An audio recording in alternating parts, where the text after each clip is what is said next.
Hello, beautiful nerdy stitchers. This is Mev back for an overdue update. I am filming this on Sunday, May 26th. It's been 6 weeks since my last update, so quite a long time. The main reason is that I've been out and about a lot of weekends, and so I didn't stitch as much and I wasn't around to film an update. I hope you are all doing very well and that spring or fall is in full swing wherever you live. I've got some things to show you, some progress, some new starts, and some completely amazing stitchy love that I've received these last weeks. So I'm hoping this won't be too long. But there's lots to show. First off, as is now quite a tradition, I would like to say thank you and hi to the people that have reached out over the past 6 weeks to say where they live and also exchange some ideas and thoughts and just a kind word and a hello. So let's get to it. This is for, as always, my world map of stitchers, which is here. Each little pin in a designated area of the world features one or more stitchers that have connected with me, and so here are the new people that were kind enough to reach out. There's Nancy in Cuenca, Ecuador. Nancy is American, but she lives in the Andes Mountains in Ecuador. I am going to try and show you where she is. Let me see if I can do this. There. This is Nancy right here. So South America is enriching by other new stitchers. There's Anne in Townsville, North Queensland, or Australia. So in Australia, the northest pin that you see is for Anne, who lives there. So now I've got quite a bunch of Aussie stitchers, which is really cool. It just amazes me that they're so far away and yet so close in our stitching frenzy. So this is really good. There's Méline Mo. She's in Lafayette, Louisiana. Méline has, I think, discovered my channel after watching Leah, Aviatrix Stitcher, and she has been commenting on each and every one of my videos lately. She went back from the start, and she's, I think, catching up little by little with my videos, which is absolutely amazing. She leaves.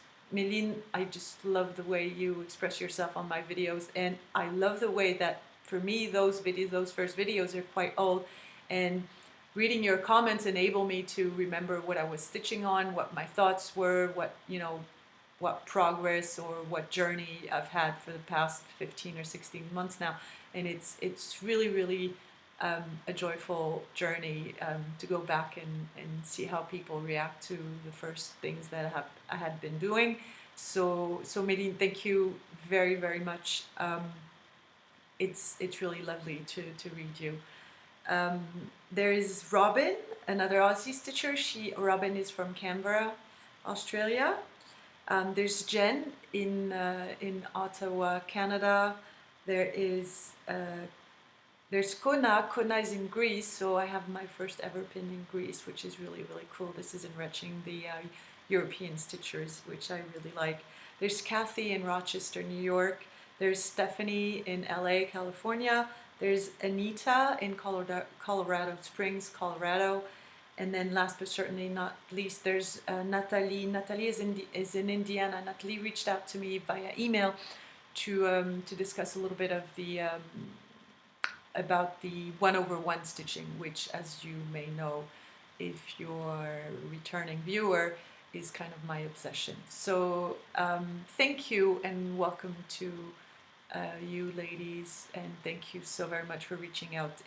It really enables me to travel each time I get a comment or an email or a word on Instagram, because when I when I'm ready to add the names on the map, I just take my time on Google Maps to travel and imagine what life can be in either Northern Australia or the Midwest or the West Coast of the United States. And this is, you know, another very, very lovely side effect of this channel and this community.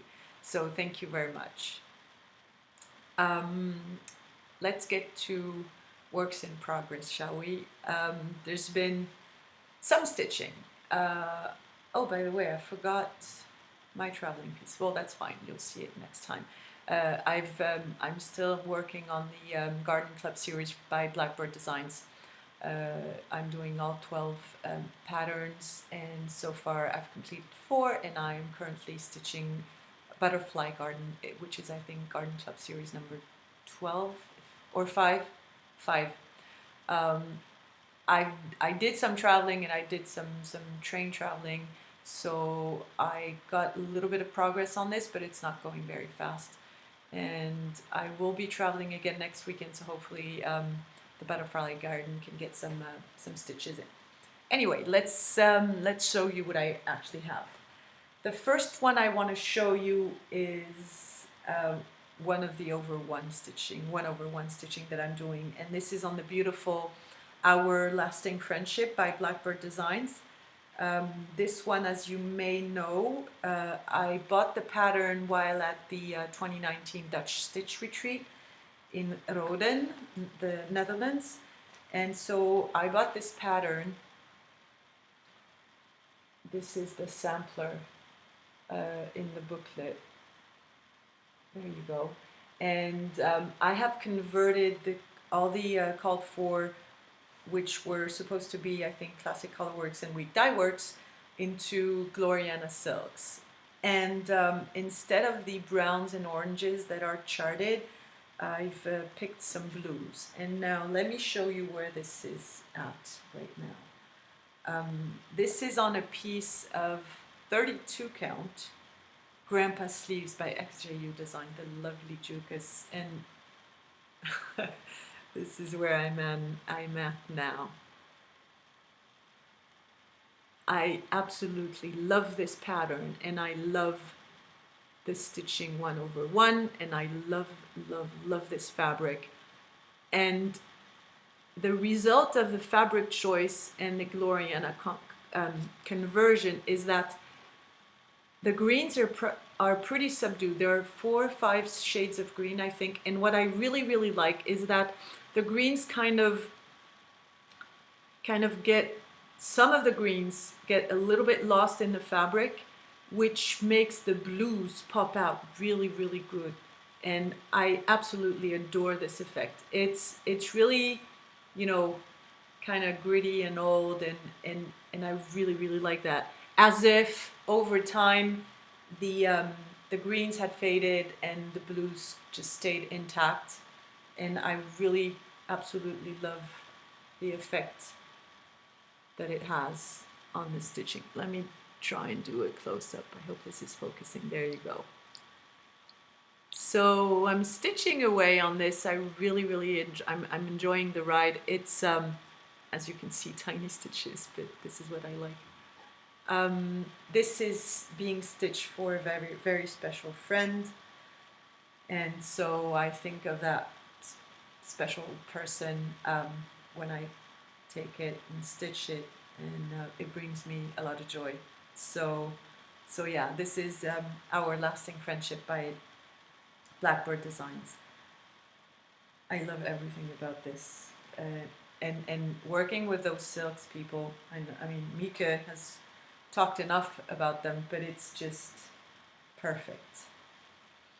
Now, the next one is the big project, the big ongoing piece, which is Parchment Tapestry by Rosewood Manor.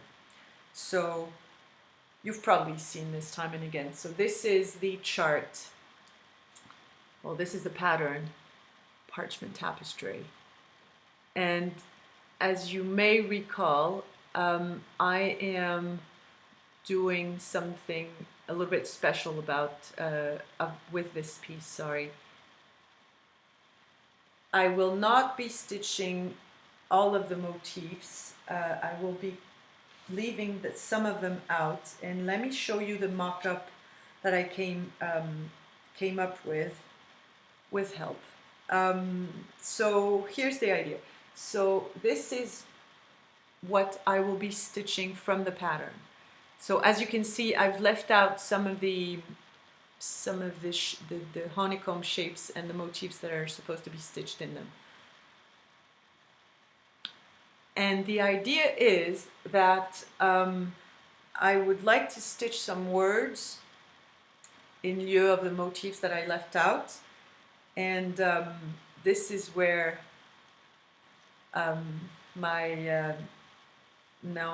this is where I'm starting to think really seriously of what I want to do in those empty spots.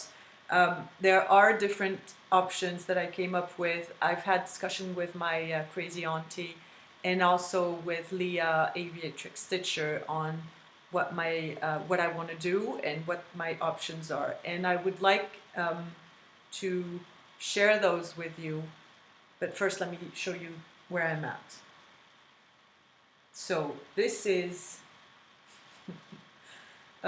this is where I'm at. Oh God, I just love this piece so much.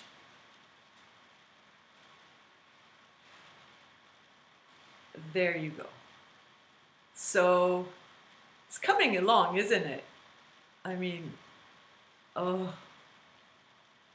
All right, let me try and do this proper.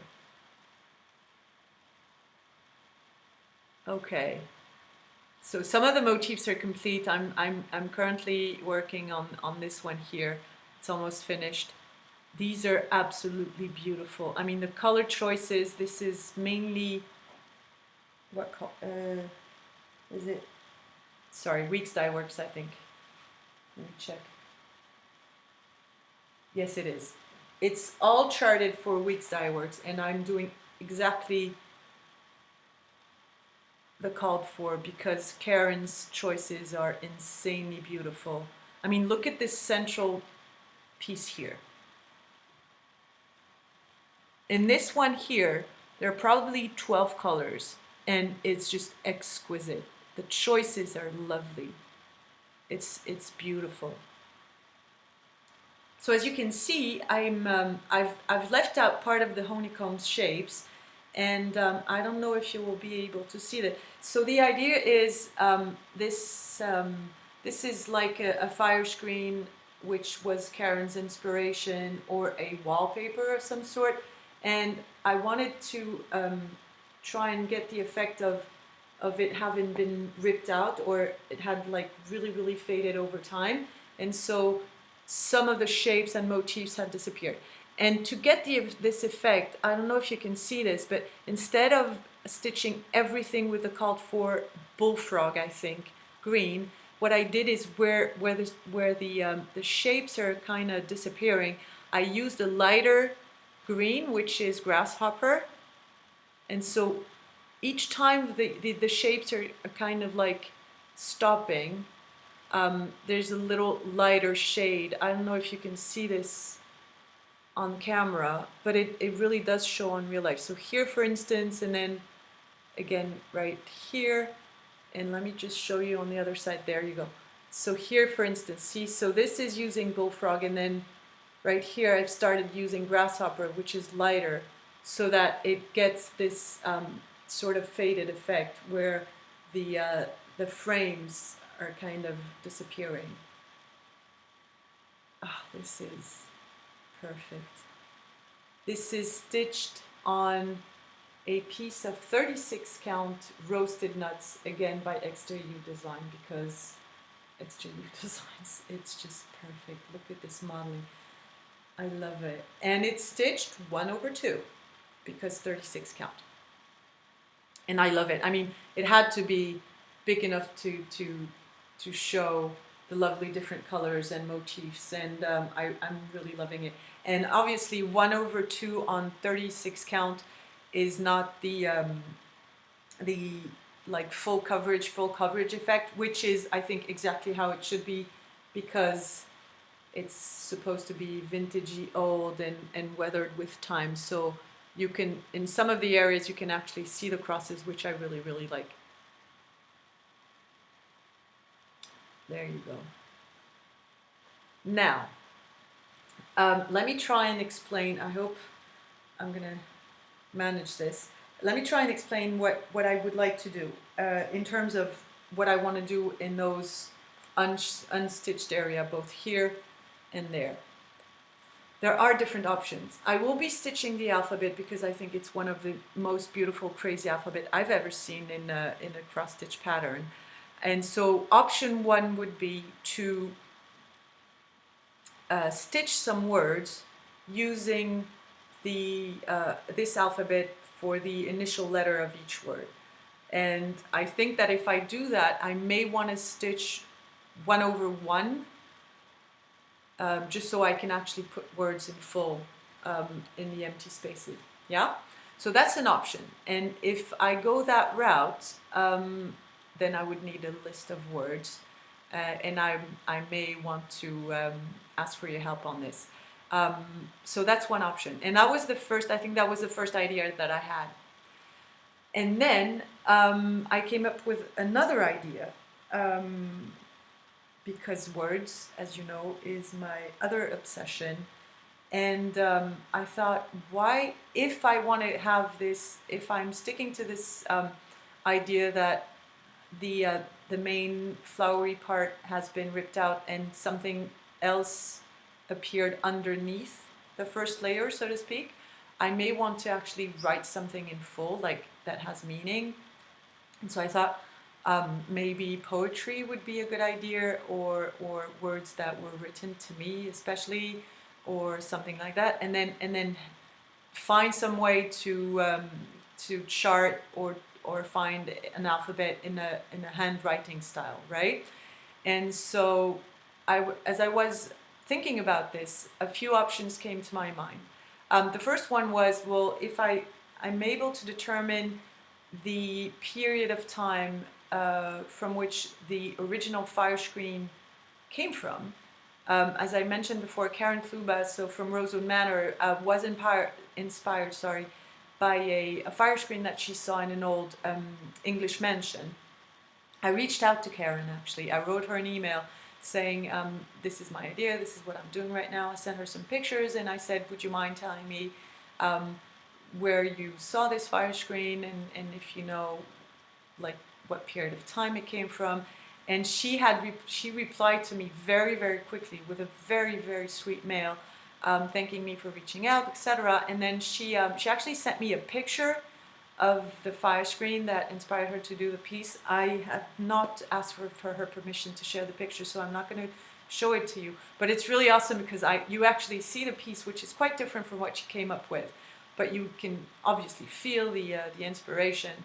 And in my opinion, what she came up with looks much better than the original fire screen. But it's really, it's awesome to see her thought process and how she took this object and then transformed it in a beautiful, completely personal pattern. And so she sent me a picture of the original fire screen, telling me she didn't know, when it was from, but she also gave me the name and sent me a picture of the mansion she found it in. I did some research, extensive research about this mansion and the family that lived there, and unfortunately, I can't find any pictures from inside the home because it's privately owned now, and I don't think you can visit it like as an open museum. And so you can visit it. Obviously, this is what Karen did, but it's not as easy as to, it's not a museum. So you don't get pictures of the insides that much. And I did find some pictures of some of the rooms, but not the specific fire screen. All this to say that I do not know when the fire screen was built and when it was installed in the mansion. So I don't know where it was from. So in terms of finding some text to stitch on it, then I cannot go the route, the historical route, so to speak, so that I can write something which is in the same period of time or before the actual fire screen was made. So that's one thing out. The other option was to do some poetry, but then, as you know, French and English are my two languages. I do live and talk and am both in English and in French, I think equally or almost equally. And so I thought it'd be pretty cool to maybe find something that I could, like a poem or a text that I could write, that I could stitch both in French and in English. And obviously the first thing that came to mind is The Raven by Edgar Allan Poe. I've talked about this in a previous video because of the word quoth. And I found out that Poe's poem had been translated by Charles Baudelaire in a stunning way. The words are just absolutely awesome.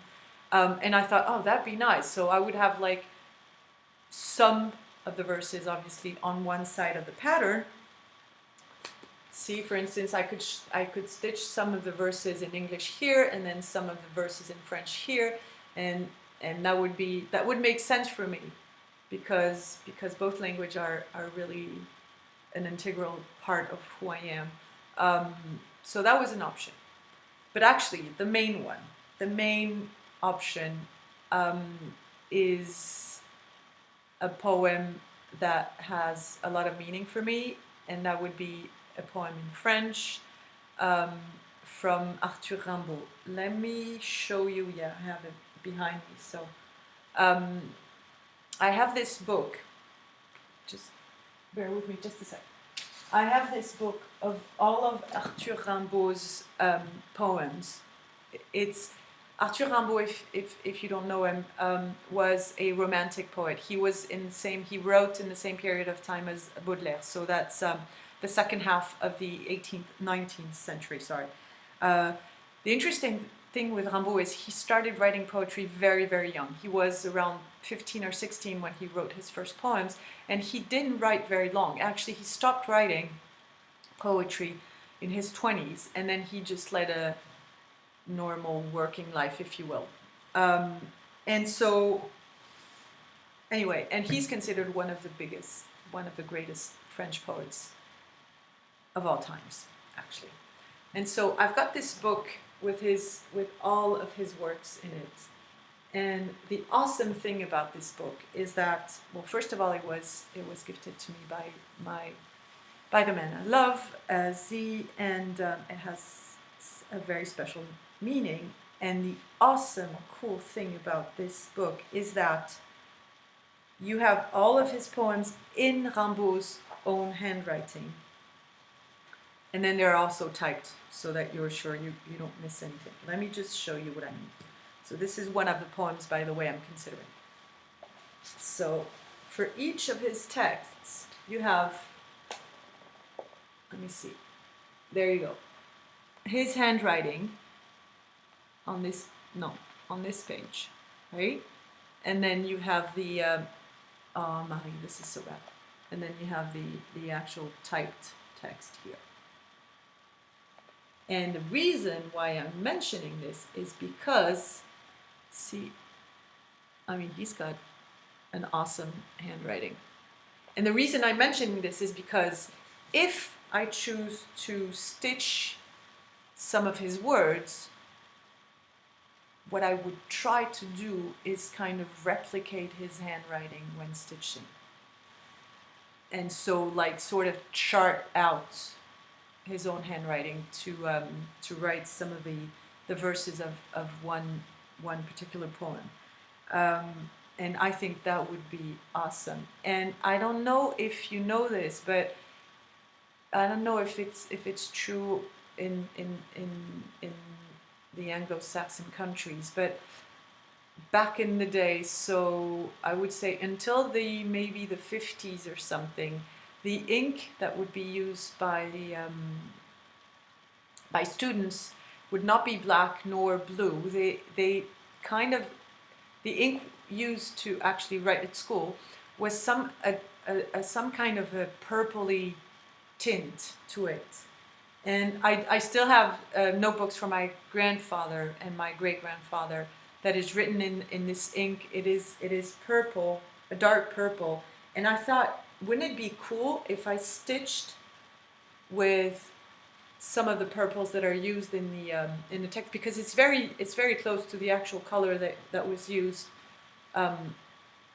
in those fountain pens, and so I thought that'd be nice. And then a handwriting stitch would be even nicer to get this old vintagey look.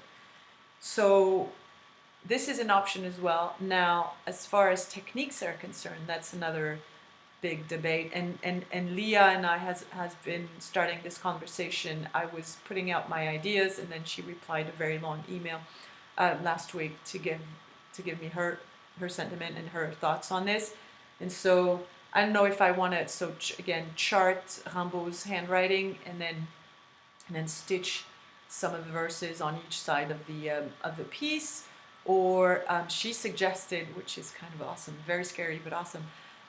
She suggested that the poem would actually be written on the fabric, so not stitched but actually written. And then how cool it would be if my partner Z would be the one to actually write on the fabric, which I think is an awesome idea. It's kind of a little bit scary, but still, I mean, wouldn't it be cool? Anyway, so there's lots and lots to think for the words. Let me know if you have any other ideas, if you think one idea is better than another. I'm really still considering. So my aunt, as you know, my aunt always has good ideas. My aunt thought that my idea of stitching text, such as poems and everything, didn't quite... Is this upside down? Yeah, it's upside down. No, it's not. Anyway, so she thought that we wouldn't actually see the effect of layers if I stitched on the actual fabric. Her idea was like to burn this first fabric and then put another one beneath it with words or letters or whatever, which is a good idea, but it's scaring the hell out of me. So I don't know if I'm going to consider this. She was going more for using the charted capital letters and then writing words with the same kind of colors. I don't know. This is going to need further thinking. But it's the journey, obviously, is really, really exciting. And I absolutely love to have conversation about the journey. And the piece is beautiful. And Karen has been so very available and sweet and nice to answer my questions. And this is also something that I think needs to be acknowledged, that the designers that offer us such beautiful patterns are also available and reachable for us to ask questions and give ideas or ask for advice. And this is, I think, another beautiful thing about stitching and cross-stitch and this whole community. This was Parchment Tapestry. It has so much meaning, we all do that, but it's so very important to stitch with some sort of meaning and feeling, and this piece is particularly important. The next one is as well. The next one I want to show you is La Boude. La Boude, as you may know, is a piece that has been charted by my colleague and friend Audrey for my birthday, and it represents one of my dad's tool shed in his garden. I will show you the mock-up, which is not exactly, I forgot to print the actual thing I'm going for, but anyway. So this is sort of the mock-up. Most important thing is this tool shed, which has exactly the shape of what's in my dad's garden. So this is a tool shed. I will be stitching the wheelbarrow and the watering can. I've transformed the tree a little bit. I've taken out the words, added birds, blah blah blah. But we'll see as we get there. Now this one is stitched on one of the awesome tentaculum fabric from Germany. And this is not what I want to show you, and it has disappeared. There it is. I'm sorry, I'm all over the place. Please be indulgent for me. All right. Good news is the tool shed is actually finished. And so I want to show this to you, and it will allow me also to show one of the stitchy gifts that I got 10 days ago.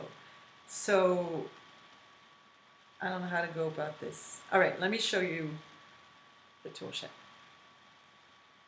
It is now complete, yeah? I quite like it. I'm still not convinced about the roof. It shows kind of weird, but I mean, it's pretty cool, isn't it? It is pretty cool. So that's the tool shed using everything I got under my hands. So using over-dyed gas threads. I used also Amy Mitten silks, which are awesome. I did some blends. I played around, and I'm really loving it. So now I get to a little bit more excitement. I am going to start with the wheelbarrow, which is going to be stitched here. I mean, look at this fabric. All right, let me show you the fabric. First of all, can you see this little grime guard, which is custom made for my hoop?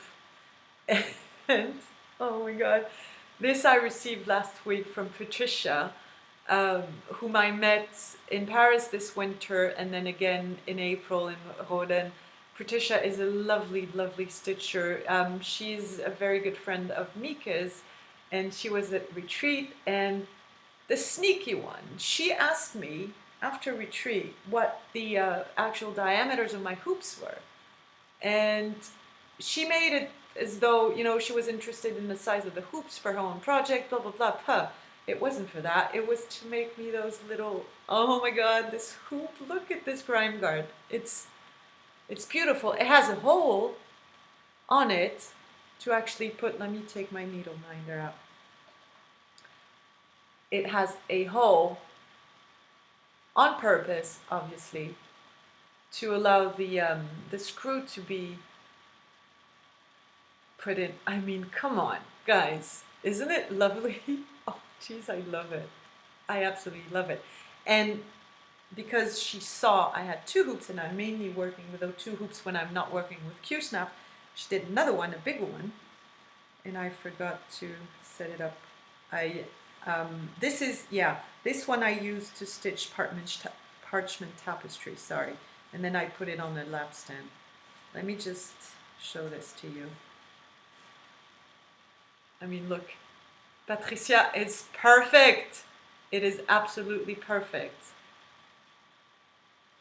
It's awesome, and blue and flowery colors and springy tones, and I mean, come on.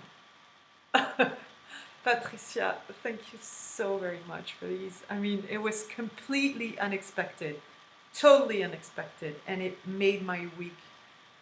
It is so sweet, and I love the way you asked for some details and stuff. So these are the two grime guards for my hoops. Perfect. It's perfect. So now that I've shown you this, I want to go back to La Boute because I want to show you the fabric. I'm going to take this out just a moment to show you. I mean, like, on and off, it's so awesome. So this is the crazy Cézanne fabric by Tentacle. It's perfect. I mean, I love it so much. You know, I'm completely addicted to those fabrics, and I mean, to feature the my dad's garden, it's just more than perfect. So the tree is going to be on this side. Here will be the wheelbarrow, out of which a big plant is going to come up, and I'm probably going to stitch some things coming out behind the tool shed here. We'll see, and then some birds and whatnot. There you go.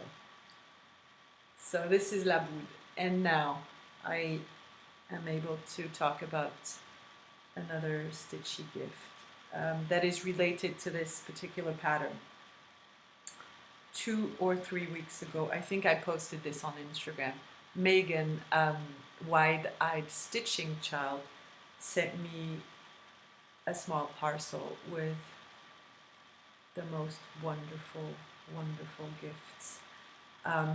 First is a lovely card which, I mean, how appropriate is that? I just wanted you to read the little blurb that was on the card before she wrote a note to me. It says, "Tell me, ye knowing and discerning few, where I may find a friend both firm and true." Well, I found her, and this is Megan. So that was the card with the little parcel. And then she sent out a pattern and a collar and cotton skein of thread, and she told me that she thought of my dad's tool shed when she saw this pattern, and so she sent it out to me. I mean, guys, isn't it? I mean, the thought is the sweetest, and then the pattern is absolutely lovely, and then of course blue, because blue. And what I think I will do, and I'm pretty sure I'm going to have enough fabric to do that, I will stitch la boud as I've charted it, but I think I'm going to do another piece on the same fabric. I'm going to stitch this pattern as well, and then once everything is done, I'll put them together somehow to gift it to my dad. But oh, Megan, you know how I appreciate this. It's just lovely, and you know how those gifts where you know the person who had put together those presents have thought of you for a specific reason, make them all the more important and meaningful, and it is truly humbling, and I'm very, very grateful, and I want to show you, because I'm in this gift that I received from Megan, the last thing that was in this parcel, and I'm gonna try and keep my shit together, excuse my French. In the parcel was this stitched piece from Megan herself. So guys, this is freehand embroidery.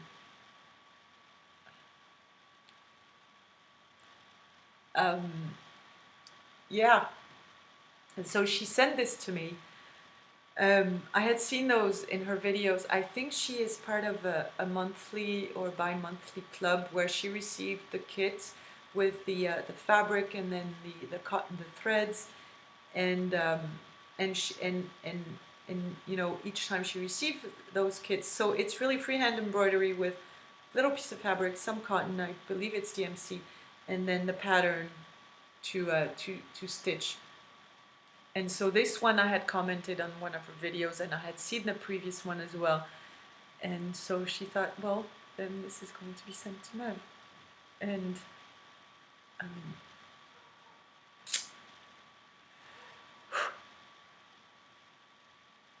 thank you, Megan. What I did is, I don't know if you remember, that was last year. I had on my apartment door, outside my apartment, I put a metal plate in order for me to hang little finished pieces to welcome people in my home. I had the little African lady, which was framed by my aunt until now. And so what I did when I received Megan's gift is I took out the African lady and I put this at my door. So Megan, now you know that each time I come back to my home, this is the first thing I see, and then any people that are coming in, visitors that are coming in, can see this to say hi when they come in, and it makes so much sense for me to know that a friend has stitched this for me, and then this is the first thing that people see when they come in. Is just makes so much sense. So thank you so very much for this. All right, enough emotions. It's beautiful. It is beautiful. It's so very sweet. Thank you, Megan. So this was La Boude and the additional plans and Stitchy Kindness. And I think, oh, I forgot. I've got a fully finished object to show you. Oh, this is all over the place. All right. When was it? This winter, yeah. At Christmas, for Christmas, my mom gifted me with a small pattern called Miniature Romel that I've stitched twice. And that I had told you I wanted to use to make a medication pouch for my godmother who was quite ill in last fall, who is much better now. She had a very severe mental breakdown with multiple trips to mental institutions. She's doing much better, thankfully. She is under medication, and she had told me in the fall that the pouch that she would use for her medication was old, and it was actually a cross-stitch piece that I had made probably maybe 15, 20 years ago. And so she had said to me, I want to, I'd like to have a new one. And so when I finished those tiny little stitches, I enlisted my mom's help to fully finish it, and I want to show you what it became. So this is, yeah, the color doesn't show up. It shows really red when it's actually a very, very dark pinkish red. Yeah, it's not true to life. But anyway, so this is the first way I stitched the pattern. Then I used a Yoke Trebede Nice variegated pearl cotton to stitch this. It's really beautiful. And so this is a little pouch. Let me show you. Look at the inside fabric. This is, everything is done with my mom's stash, because my mom, and obviously she did most of the pouch. I just like stitched. Can you see this? I appliqued the stitch piece using the same pearl cotton, so it shows, and I really, really like it. So this is one side of the pouch with the inside of it. Oh yeah, and I mean, my mom doesn't do, like, she is not kidding, right? So she did some, she did a flat bottom so that, it has a little bit of width at the bottom, and then this is the other side. So this is tiny, tiny stitched in 10 stitch, yeah, 1/1. And as you can see, this is leaving the motifs as negative space, and then this is the exact reverse. So I actually stitch the motifs on that one. And I did some little decorations. Here are some pearls. I kind of like, yeah, this is a little flower. I don't know if it looks like a flower, but anyway, I took some beads that I had in my stash and then sort of beaded this little flower. There are two types of beads. These are, the small ones are 11 O's Miyuki beads, and these are hex, I think, what are they called? I can't remember, but these are bigger and they're hex shape. Can you see something here? Yeah, I don't know. But anyway, so yeah, and these beads are really, really cool. They are coated with a changing sort of colors, and I would say that the underlying is some dark purpley red or whatever, but they've got colors that reminded me of the actual thread that I use for the cross stitch. So I'm pretty pleased with that. And the very last thing I want to do is find some buttons to maybe just stitch here, like real, just a little line of buttons here, 4 or 5, I don't know, depending on what I find, just to add a little bit of something to the piece. So this is my godmother's pouch, fully finished by my mom, I have to say. I didn't do much, with an awesome lining fabric. And again, this shows much redder than it really is. It's a very dark, again, kind of like a the berry, not the strawberry, the, oh shoot, framboise. can't remember. Anyway, it's a very dark pinkish red. Yeah, it shows red, but it's, anyway. So, yeah, I'm very, very happy with the result. And I think, and I showed it to her before it was completely finished. Now she must be waiting for me to actually send it to her, which I will do. So this was my FFO.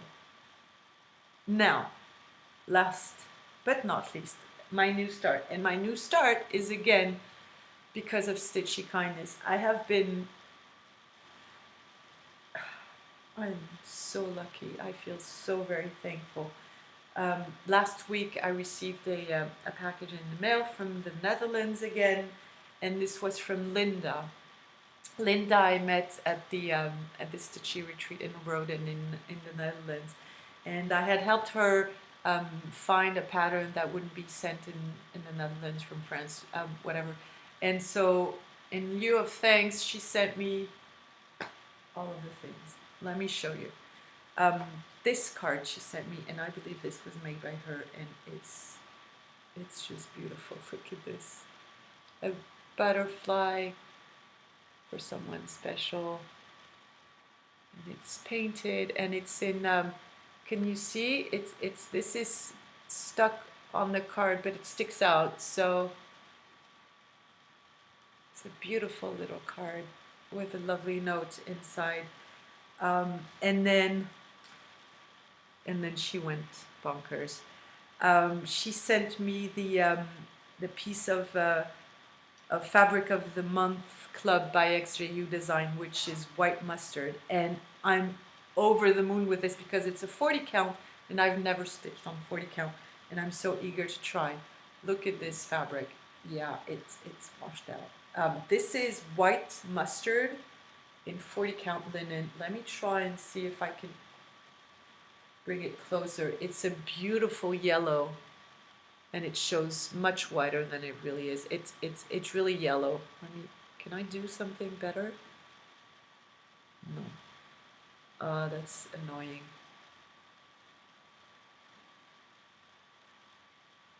Okay, these colors are pretty accurate, only a little bit darker.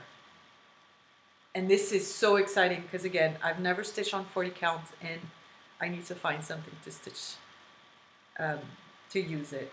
So, and of course, it's got the XJU Design smell, which is awesome. And then, so that was the fabric, and then the threads. She had bought 2 hanks of Linda. I knew had bought 2 hanks of Mrs. Sedas silks. Mrs. Sedas is a brand from Spain. It's a lady doing her own overdyed silks. I think Mika mentioned these silks in her next to last video, I believe. And Linda had purchased 2 hanks, and out of those 2 hanks, she sent me a huge chunk of each of them. Let me show you how absolutely beautiful they are. This is the first one. A lovely, lovely mix of pinks and yellows and oranges. Oh, this is so beautiful. Absolutely stunning. And then the other one, which you may have seen if you follow me on Instagram. This one, I can't remember the colorway for this one. I will look it up and leave it in the description box below. I will link also Mrs. Sida's Etsy store so that if you're interested, you can take a look. She does wonderful, wonderful overdyed silks. This one, you ready for this? This is, yes, this is Pride for you, ladies and gents, and it's awesome. So it goes for all of the colors in the rainbow and then some. I think it's worth showing you the variegation. Yes, so it goes from yellow to green to teal to blue to purple to an orangey pink to orange back to yellow. Come on, guys. God. It is so beautiful. And I mean, so these are the silks that Lynn sent me. And then she sent me a pattern. Let me show you the pattern. Because, of course, Africa. These are the African Queens by Vickery collection. Look at those beautiful ladies.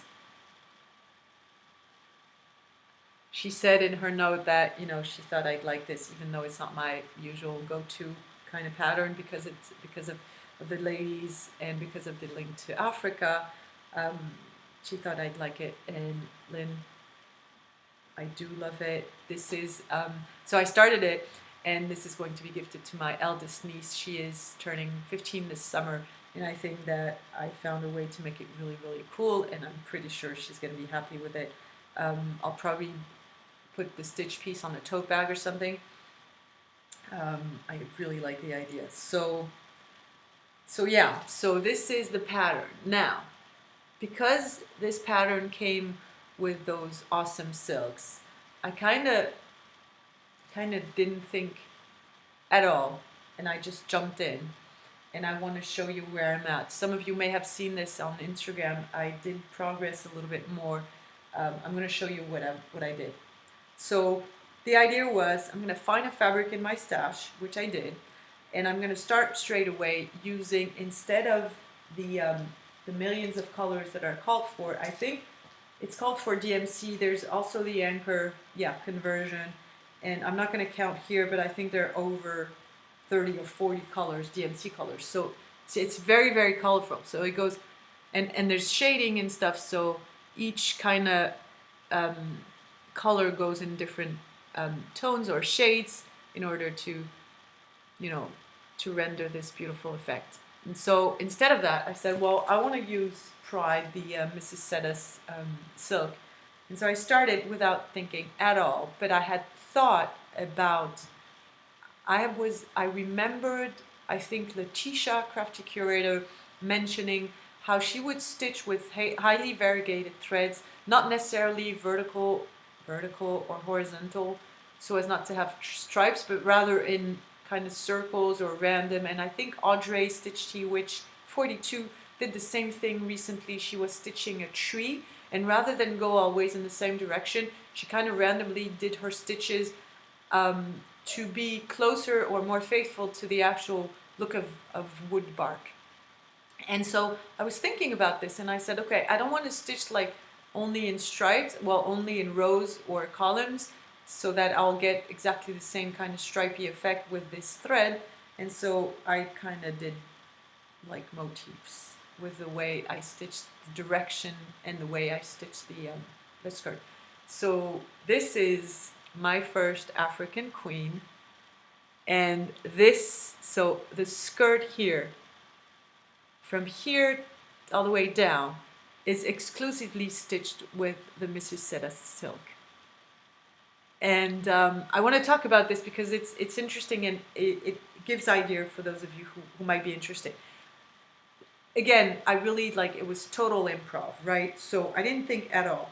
Now, obviously, this is too big of a length for me to stitch when it's silks. So what I did is I took out a first skein, so to speak, cut it in half, so that I would have shorter lengths to stitch with, right? And so as it happens, we have a first half which is from yellow to the purple, and then the second half with the orangey pinks in it, and then the second half is from purple to yellow with the blues and greens in it, right? And so what I did is I started stitching the skirt, and I started with this motif here. So I took one length and then started from the middle and then did some sort of a snail-like thing, right? A spiral.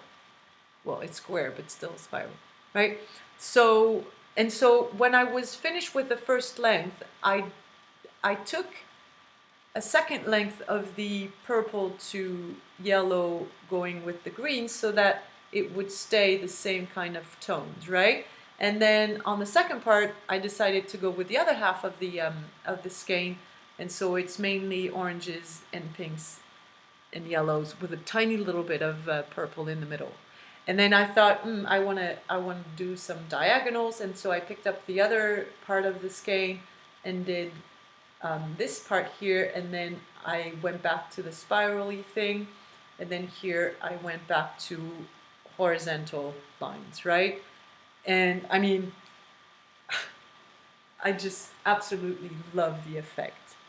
Now, so that's one skirt. Now I also had to stitch, obviously, the folds of the fabric, and then the bustier, the top of the queen's outfit, and then she's got a headpiece, and then this palm thing. So what I did was, when I was done with this skirt, I had these folds here. You see in those greens. So what I did is I picked up some DMCs, I think 3 different shades or 4 different shades, and I stitched, I was going along. So this is what you see on this side. It goes here, a very fine line on this side right here, and then goes back up, and then it ends there. And I thought, I really like the effect, because I do not stitch fancy ladies and everything and mirabilias and whatnot, and so I don't usually stitch some like pieces with lots of shadings, right, and confetti and stuff. And so I thought the exercise really interesting, and I thought it complemented the crazy colors from the silk. And so I thought, I'm gonna pick some DMC colors that would, kind of complement the silks, but I want this this sense of shading. And so I started thinking about the kind of shades that I wanted. I referred to the pattern, and then I went to my local Alanès, Au Bonheur des Dames, to pick some DMCs that I thought would be fitting. And this is how I came up with the orange top here.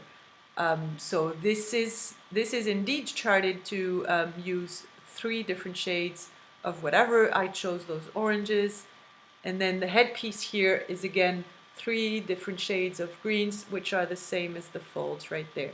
Now, of course, there was another important thing for me, and I started there, is that the skin tones, the skin I wanted to stitch exactly as charted, because again, you've got the sense of shades and whatnot. And so I picked up and I stitched exactly as charted for the skin here. Let me try and show you the kind of colorways I went for, so that I can try and, for each of the skirts and the ladies, do a mix of the Pride silk from Mrs. Sedas and the DMCs. I think I'm going to go through this real quick. So, as you saw in my first lady, I've got a set of 4 greens right there. And then I've also got a set of 4 oranges right here. And then I picked out some golds and some purples. So these are 4 gold tones, and this will be used on another top of one of the other queens.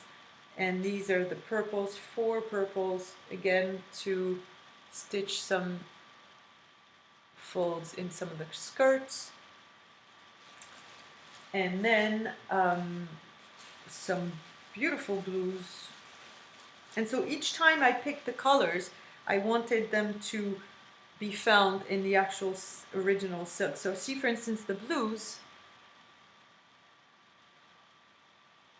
are close to the blues from the actual silk at some point. Same for the purples, which doesn't show, but I promise you it is close. It's brighter, which is interesting. See, like, you can see some oranges and yellows here, and this is much brighter, but I like the effect, so this is what I'm going for. And then last but not least, I just want to show you the skin tones, because I am going to branch out a little. So each of the ladies are very dark skinned, and you've seen the color on where I'm at. And I wanted to be sure to include lighter tones. My nieces, as you may know, and nephews, by the way, are French and Malian. Their dad is dark, medium to dark skin, and they are obviously lighter tones of skin, all five of the kids. And I think that it is beautiful to see so much difference in you know in what we look like. And I think that it goes to show that the most beautiful people, in my opinion, are the ones that come from everywhere. Anyway, so I've got 4 browns for darker complexions, right? And then what I did is I picked up another 2 browns so that I could stitch lighter complexions and then medium. So these will be darker, lighter skins, and then I can mix them together to do something in between. Anyway, you get the idea. This is really, really enjoyable because there are 2 completely different things that we do like in cross stitch that are at play here. First of all, I want to invent how I use the variegated silk to bring out some motifs, given the orientation of the stitching that I choose.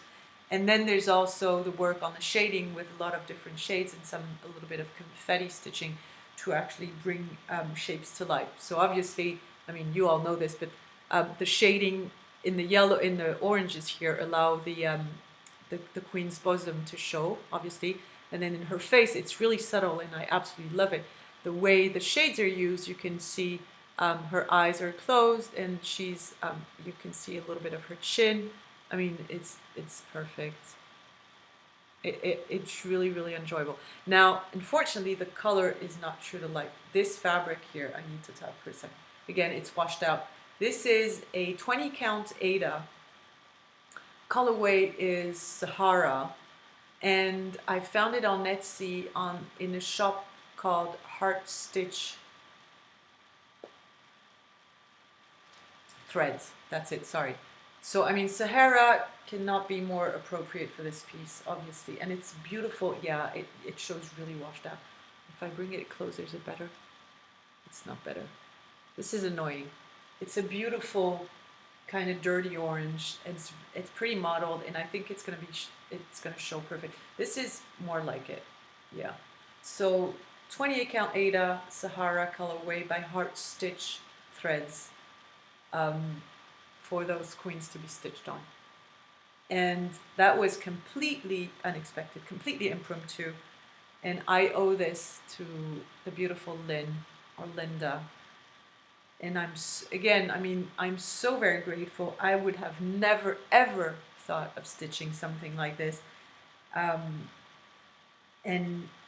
so far, I'm just having a blast. I mean, can you see, I started this last Saturday. And one of the ladies is well underway now. I love this. I really, really do love this. So we'll see together, because I have no idea what it's going to look like since I'm just, going on the fly with this. We'll see how it turns out. But I'm having a blast. Everything is cool. I mean, the stitching, obviously, and then the process of just going as I go, like trying to think of what I want to do as I go, which is something I'm not used to, and I'm really loving so far. I thought it would be, I need to stop talking. I want to say one little last thing, if I may. I had talked a few months ago that we were trying to put an exhibition together at my aunt's work. She works for a local nonprofit organization who strives to put our neighborhood's inhabitants together and share all the things. And they do exhibitions of artwork from the inhabitants of our neighborhood. And so my aunt had reached out to me, had discussed with me the idea of showing off my stitch piece. And it kind of evolved into a richer thing, asking some of the people in my area if they would have stitch stuff as well, to include in this exhibition. And anyway, and so it's happening. Um, so the exhibition with my work and three other ladies' work is happening. The opening night, or the vernissage, is going to take place on June the 13th. That's 2 weeks from now. I'm getting excited. So we've had meetings where we discussed how we wanted to do that, the timing, and then we met those three ladies. One is from Algeria, the other one is from Morocco, and the third one is from Senegal. So we will have pieces that were either stitched by these ladies or that they took with them when they moved from where they used to live in Africa to France. And so it's all traditional stitching, embroidery, cross stitch, that are in everyday items. So I'll talk more about this in my next video. Obviously the vernissage will have happened. I will try to film the pieces, obviously, and then I'm going to show all the pieces that I can get from what I have here, either finished, fully finished, or just finished, and I'll share that in a specific. I think I'll do a special video for that. But I'm very excited. I'm very grateful that this organization and those ladies have jumped on board, and I think it's going to be interesting, and it's exactly what I love about this craft, is that we know embroidery has been around everywhere and for centuries, and I am absolutely delighted to be able to put our different traditions together, and go back in time and just enlarge our horizon, enrich our lives with the work of others, and this is, I think, the most important part of this journey, and this is what I love the most. So it's going to be interesting to have it locally here in Paris, like literally down my apartment, and I will be very glad to share it with you if you're so inclined. With that said, I fear this was a little bit unorganized and rushed, as often. I hope you liked what you saw. I am immensely grateful for all the people that have reached out to me for one reason or another. I have been blessed with beautiful gifts and thoughtful kindness, and I cannot begin to say how wonderful it makes me feel. And so before I get really mushy, I want to wish you a lovely Sunday morning, afternoon, or night, wherever you may be. And until I see you next, stitch well, be kind. Au revoir.